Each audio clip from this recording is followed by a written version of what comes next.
Your empire eventually grew to other states, right? Yeah. I mean, cocaine it's a funny drug. I mean, well, you know what? Really, all drug has a way of moving around. I mean, even when I was in the pen, I was at USP Lompoc, one of the most secure penitentiaries in the country. Okay. And I was in the hole. And while I was there, a guy OD'd. How much were you making when it was really cracking? No pun intended.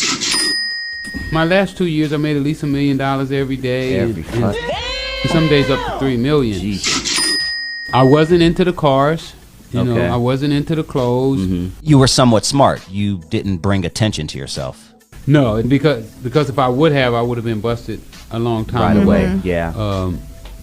Because, they created a task force called the Freeway Task Force. The crack business was lucrative for high-powered dealers like Ricky Ross. Ross, now in federal prison in San Diego, became an overnight millionaire.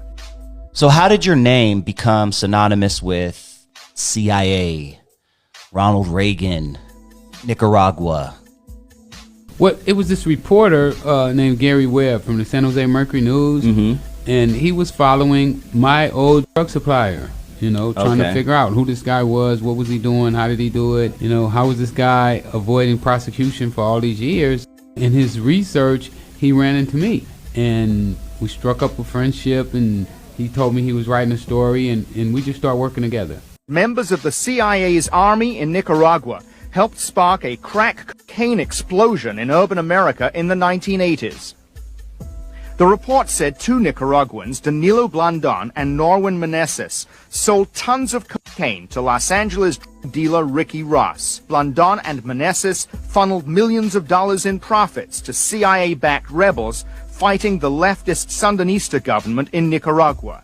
Allegations of Contra drug connections have been the subject of congressional probes, news stories, and books. What is new is the link the article suggests between the wholesalers and the retailers, between men said to be associated with the CIA-backed Contras and sales of crack cocaine on the streets. Reporter Gary Webb.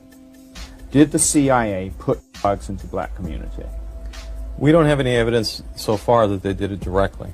And what we have evidence of is that men working for a CIA-run army did do that. With the knowledge of the CIA? That's the part we don't know. That's the part we don't know. I mean, what we know is that these guys were working for a CIA army. They were meeting with CIA agents before and during the time they were doing this.